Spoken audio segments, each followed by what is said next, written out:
네, 비리 유치원 사태가 요즘 가장 뜨거운 이슈입니다. 한국유치원총연합회가 일단 사과를 하긴 했는데 비리 유치원 명단 공개를 막으려고 나서면서 오히려 비난만 더 거세지고 있습니다. 한편 국정감사의 주도권을 여당에 내줬던 한국당은 서울교통공사 대규모 고용세습 의혹을 제기하며 공세에 나섰습니다. 김관옥 계명대 교수, 이경수 전 새누리당 부대변인과 짚어보겠습니다. 안녕하십니까? 네, 안녕하십니까? 오셨습니까? 사립유치원 비리 내용은 이미 대부분 아실 테니까 명단 공개 이야기 먼저 넘어가 보겠습니다. 한국유치원총연합회, 줄여서 그냥 유치원연합회로 이야기를 할 텐데요. 사과는 했습니다. 그런데 명단은 공개하지 말아달라 법원에 가처분 신청을 했습니다. 이 부분에 대해서 어떻게 생각하세요? 그러려면 사과도 하지 말았어야죠. 사과는 하고 또 뭐 가처분 신청을 해서 명단은 밝히지 않겠다. 사실 국민들이 제일 알고 싶은 거는 누가 무엇을 잘못했는지에 대한 부분이거든요. 그런데 그거에 대해서 밝히지 못하게 한다. 이거는 진정한 사과가 아닌 거죠. 그리고 이제 다음 주면은 신입생들 이제 가서 오리엔테이션 비슷하게 하는 일자가 잡혀 있어요. 그러면 그런 기준들을 알아야지 학부모들은 어디로 어느 유치원으로 데려갈지 알 수 있는 거 아닙니까? 그 판단 기준을 지금 국민들은 특히나 학부형들은 확보를 해야 되는 상황인데 이걸 못하게 하겠다 그러면 깜깜이로 아무데나 또 다시 가서 학생들에게 어린아이들한테 피해를 받으라는 얘기인데 그거는 집단 이기주의도 뭐 이건 말도 할 수 없는 그런 수준인 것이고 또 한 가지가 우리가 손바닥으로 하늘을 가릴 수가 없거든요. 네. 그래서 이런 부분은 더욱더 신뢰를 떨어뜨리는 우리가 불신을 더 조장하게 만드는 그런 요인이기 때문에 지금이라도 한유총에서 그런 부분을 철회를 하는 것이 맞다 이렇게 생각을 합니다. 알겠습니다. 네, 또 어제 기자회견을 자세히 들어보면 사과는 했는데 사립 유치원에 맞지 않은 제도 탓에 우리가 오명을 쓴 거다 이렇게 또 해명을 했거든요. 이게 사과 맞나 싶어요. 일단 이렇게 이제 생각합니다. 박용진 의원이 국감장에서 이 문제를 이제 처음 제기했지 않습니까? 네. 내용은 이제 지난 5년간 1,878개 유치원 대상 유치원이 그래서 전부 이제 여러 가지 그 각종 비리 문제를 전부 다 해보니까 그러니까 감사 지적사항이죠. 쉽게 얘기하면 지적사항이 5,951건이라고 나온 거예요. 네. 그런데 이 5,951건하고 1,878개라고 하는 이 유치원이 이제 거의 6천 건의 문제가 발생했는데 과연 이 문제가 과연 이제 언론에 나온 대로 보도된 대로 저 다 명품 다 샀다. 아니면 전부 다 우리 애들 뭐 해줄 걸 갖다 전부 다 돌려가지고 아파트 관리비 내고 개인용 썼다. 이건 아닐 거예요. 예. 네, 이건 분명히 아닐 겁니다. 아마 그 중에서 몇몇 개 유치원에서 뭐 그런 중대한 비리가 나온 거겠죠. 그러면은 명단을 발표하라 하는 거에 대해서 또 한쪽에서 학부모들은 당연히 아까 김 교수께서 말씀하신 대로 학부모 입장에서 볼 때 당연히 명단 받고 싶어 해요. 예. 내 아이들을 보내는데 이 유치원 어떤지 알아야 될 거 아니겠습니까? 다만 명단을 밝히되 구체적으로 이 유치원은 어떠한 문제가 생겨가지고 이렇게 처분을 받았다. 여기까지 거다. 밝혀야 돼요. 여기까지. 그냥 명단만 밝히면 안 되고. 그냥 명단만 밝히면은 전부 다 명품백산 유치원이 될 거 아니겠습니까? 전부 다 아파트 관리비는 유치원이 돼버려요. 그러면은 사립유치원의 지금 실정을 보면 물론 제가 사립유치원 판단자는 게 아닙니다. 제 주위에 이제 유치원 하시는 분들이 뭐 계시는데 예를 들어보면 사립유치원은 국공립과 달리 모집할 때 만약에 이 모집 기간에 안 오면 어떡하나 그런 굉장히 마음 졸임이 있어요. 국공립 같은 경우에는 대기자가 석 달, 넉 달, 6달까지 기다리는데 사립유치원은 안 그렇거든요. 그러니까 한 명 한 명 굉장히 소중하기 때문에 명예가 굉장히 소중하거든요. 그런데 가벼운 지적사항까지도 모두 뭉뚱그려서 발표하게 되면은 이건 큰 문제가 생긴다. 이런 차원에서 아마 뭐 가처분들하고 이렇게 된 것 같아요. 근데 제가 볼 때는 한유총이 오히려 먼저 얘기를 해야 돼요. 밝혀라.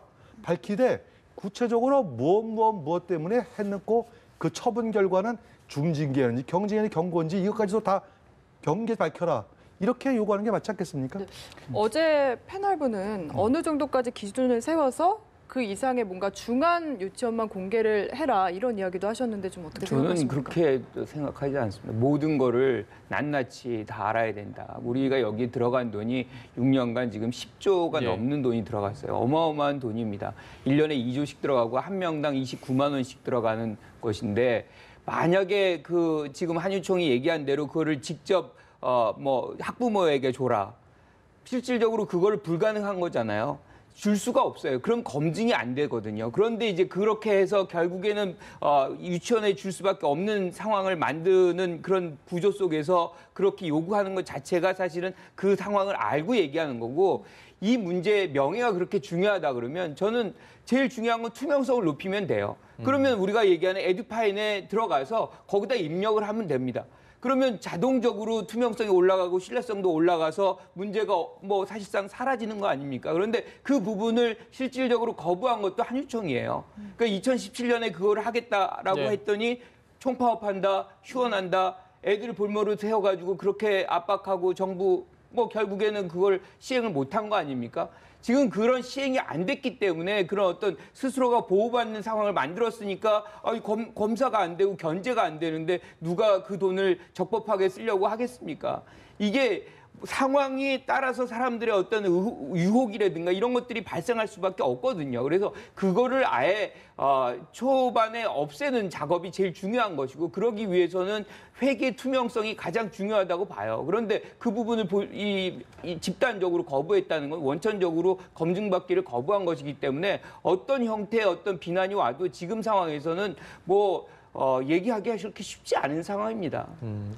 이 유치원 총연합회 한유총 여기서 일단 이렇게 명단 공개를 해서는 안 된다라는 근거로 제시한 게, 이렇게 우리가 다 비리 집단으로 매도되면 우리 아이들이 어떻게 되겠느냐라는 얘기를 했는데, 제 주변에 계신 분들은 유치원에 보내시는 분들이 상당히 많습니다.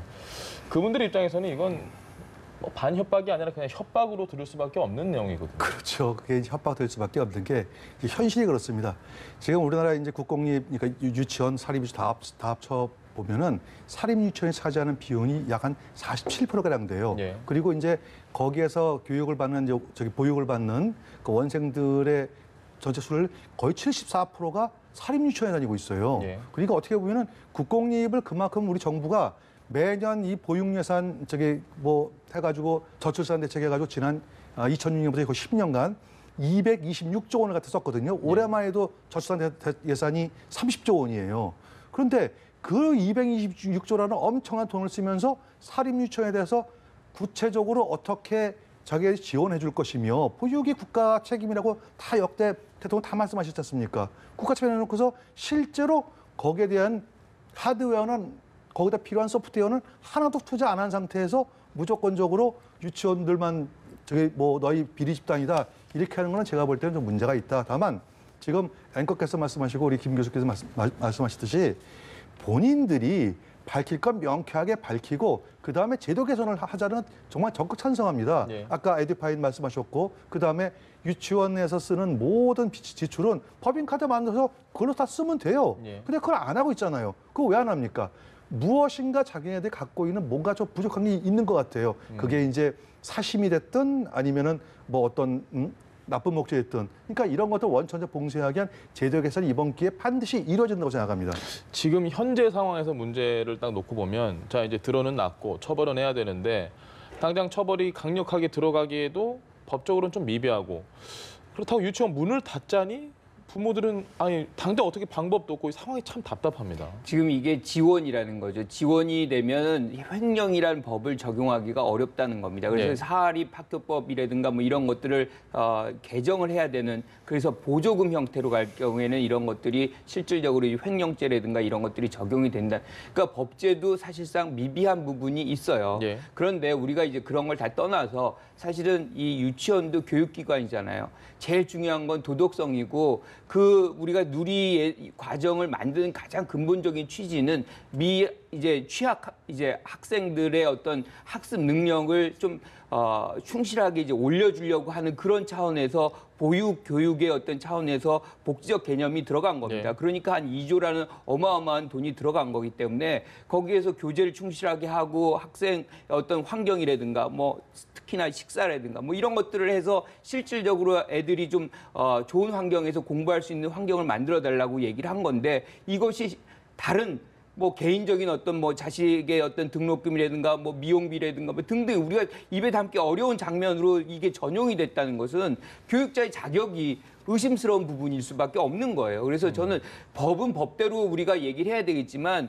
교육자로서의 어떤 도덕성의 부분에서도 엄청난 결함이 지금 나타난 것이기 때문에 이 부분에 어떤 뭐 이거를 잠시 회피할 수 있는 상황은 아닌 것 같습니다. 그래서 이 부분은 오히려 집단적으로 반성을 하고 사과를 하는 그런 장면. 그래서 제도와 개선과 더불어서 이 유치원의 어떤 업계가 학계가 다시 살아나는 그런 어떤 계기로 삼아야 된다고 생각을 해요. 알겠습니다. 네, 이렇게 사립 유치원 논쟁이 정말 뜨거운 가운데 이번엔 서울교통공사 문제가 불거졌습니다. 지난 3월에 1,285명을 무기계약직에서 정규직으로 전환을 했는데 이 중에 108명이 기존 직원의 자녀거나 부인이거나 심지어는 뭐 자기 어르신도 있고요. 이런 상황을 어떻게 봐야 됩니까? 저는 참 이제 안타깝다는 생각이 들어요. 사실은 이제 그동안에 노동계에서 꾸준하게 이제 제기했던 것이 이제 비정규직의 철폐 아니겠습니까? 그래서 그 부분에서 누구나 다 공감을 해요. 왜냐하면은 비정규직과 정규직의 그 차이는 지금 현장에서 근무하면서 너무나 뼈저리 느끼거든요. 네. 그건 다 공감을 하는데 현실적으로 이게 가능하냐 하는 문제는 사실 가능치는 않습니다. 그런데 다만 서울교통공사 같은 경우에는 지난 이제 2년 전인가요? 그때 그 구의역에서 그 안타까운 사고가 있어. 예. 그래서 이제 그 안전직에 대해서는 전부 이제 그 정규직으로 전환해주겠다는 그런 약속이 됐죠. 근데 이번에 왜 안전직 같은 경우는 그렇다고 치더라도 일반직까지 한 것은 이거는 좀 제가 볼 때는 문제가 있어요. 제가 생각할 때는 비정규직을 원천적으로 없애는 국가는 한 군데, 전 세계 한 군데도 없습니다. 한 군데도 없고 그다음에 그 가운데서 이런 것도 있지 않겠습니까? 자, 정규직은 말이에요. 들어갈 때 철저히 입사 시험 봅니다. 예. 그러니까 자기가 실력 쌓고 공부하고 해가지고 어렵게 입사를 했어요. 근데 비정규직 갑자기 정규직 만들어준다고 아무런 저것 없이 전부 다 정규직 만들어주면은 그동안에 여길 들어가려고 공부했던 사람들은 뭐가 되겠어요?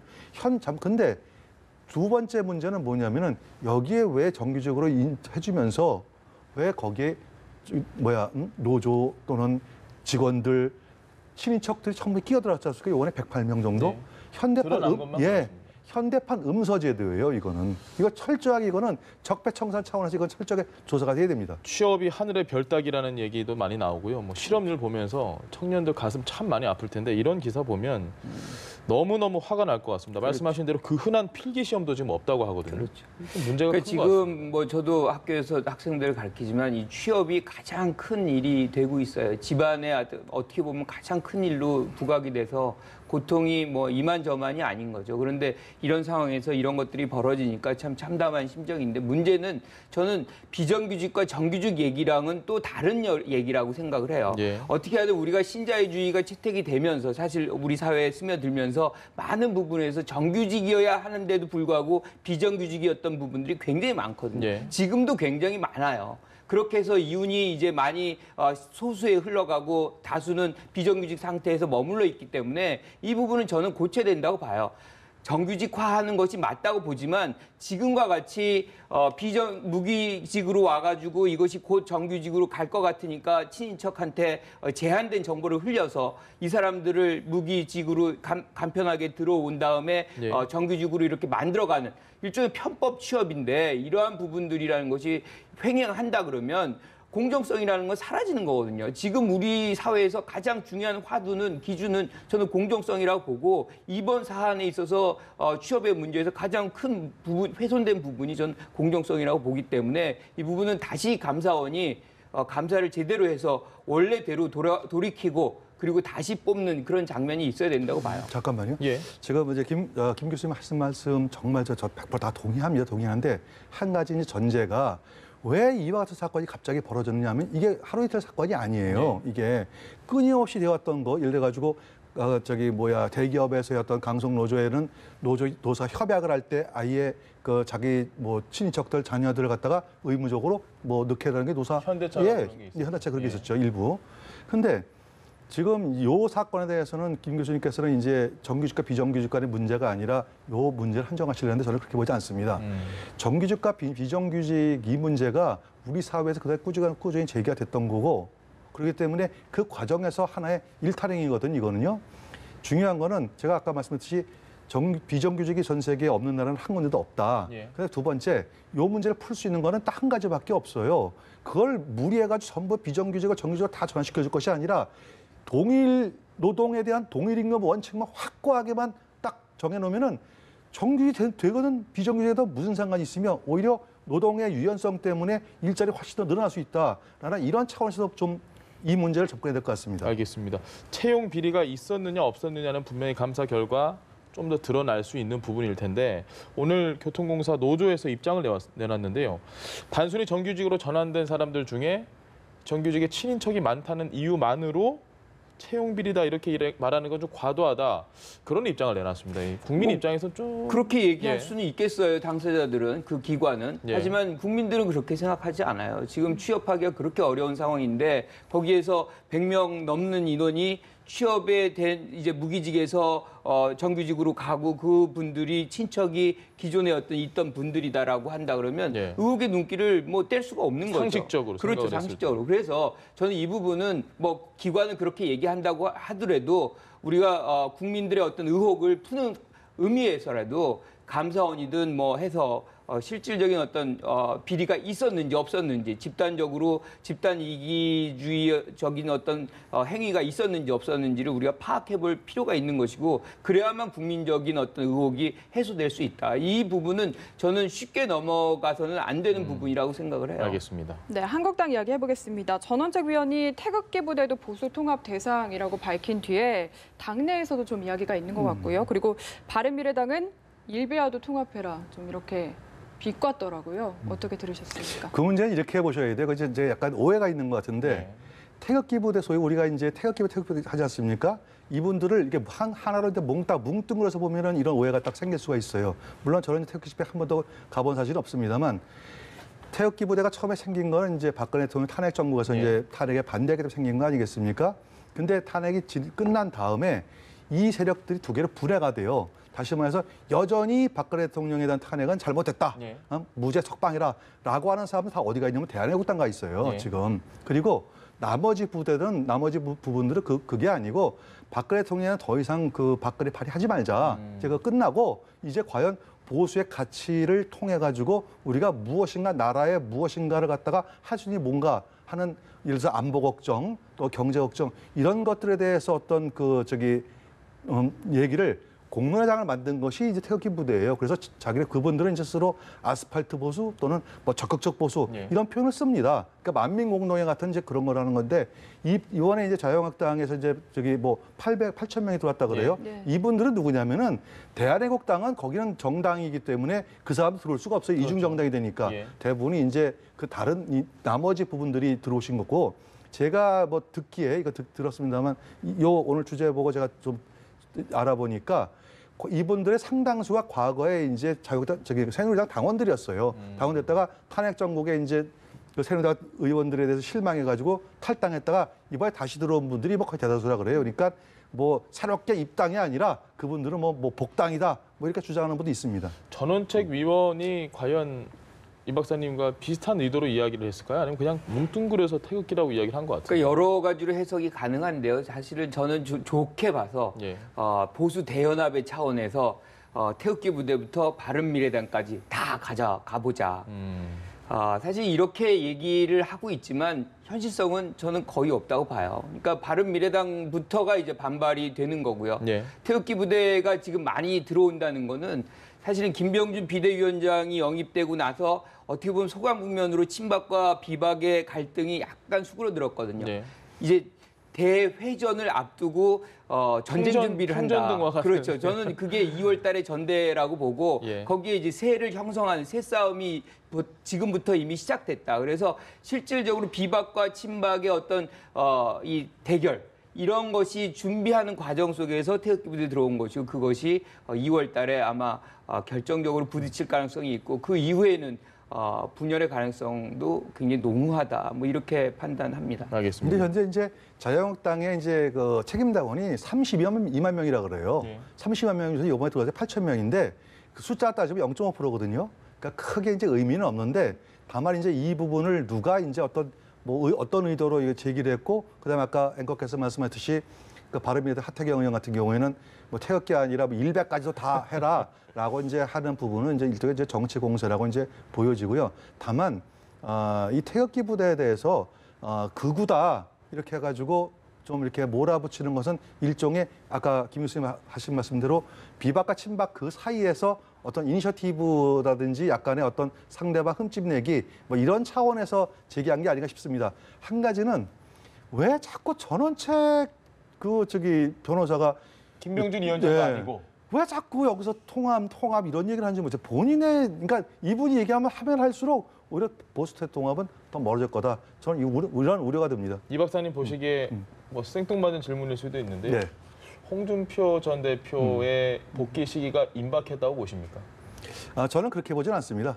그렇게 보지 않는 게 이제 홍준표 대표는 일단 대통령 후보가 됐다가 그 다음에 지난 이제 6.13 지방선거에서 뭐 자유한국당 폭망했지 않습니까? 예. 거의 폭망이죠. 그러니까 그거는 그 당시에 당 대표가 누구냐면 홍준표 대표였어요. 그럼 이미 국민들한테 심판을 받았다고 보여지는 거예요. 다만 그분이 한 번도 내가 정계 은퇴했다라고 하신 적이 없어요. 잠시 그냥 선거에 져서 당 대표 내려놓고 미국 갔다 오겠다 했으니까 정계 복귀란 말 자체도 해당이 안 됩니다. 그냥 이제 나는 안 죽었다 하고 이제 계속해서 자연인인가요? 그렇죠. 예, 그러니까 근데 당협위원장인가 지금 요번 저는 사퇴는 냈지만 일괄적으로 다 네, 그 자리에 냈지만, 내려놨습니다. 저는 그렇게 안 보고요. 홍준표 대표가 어제 오늘 계속 트윗을 하잖아요. 예. 그래서 당의 제 집권을 위해서 토대를 마련해야 된다. 예. 이건 굉장히 사실은 정치인으로서는 의미 있는 얘기거든요.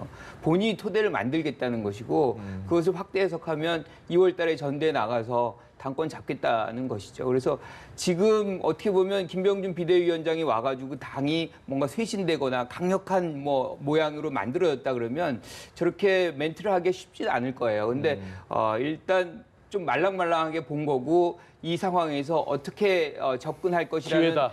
계획이 이미 섰다. 뭐 이렇게 판단할 수 있을 것 같습니다. 알겠습니다. 네, 김관욱 계명대 교수 그리고 이경수 전 새누리당 부대변인과 함께했습니다. 말씀 잘 들었습니다. 예, 고맙습니다.